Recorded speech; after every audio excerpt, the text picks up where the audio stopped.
When it comes to India's growth story, I think I am what you can call a pretty much of a bull. I think it's a very secular, long-term story that we are talking about. Yes, geopolitics will continue to play a part in the world, and there will be disruptions, there will be volatility. But to a very large extent, India is quite isolated in terms of uniquely positioned, that our interdependence between the different countries is less as compared to some of the other countries.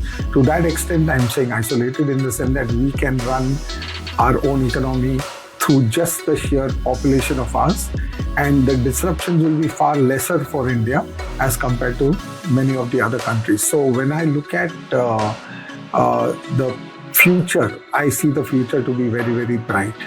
Our ability to also engage multiple parts of the world in constructive dialogue and become a global leader is becoming very, very evident as time goes by. And that's the reason I feel that this is something which is a very long-term story. And I think every individual should participate in this story. When it comes to mutual funds, I think mutual fund growth is very intrinsically linked with the economic growth of any country.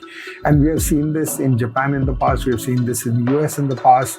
When the country is really peaking and the growth is there and they can see a long-term secular growth story, we have seen that the amount of money which flows into mutual funds is significantly high, whether it is led through government initiatives or whether it is led to individuals.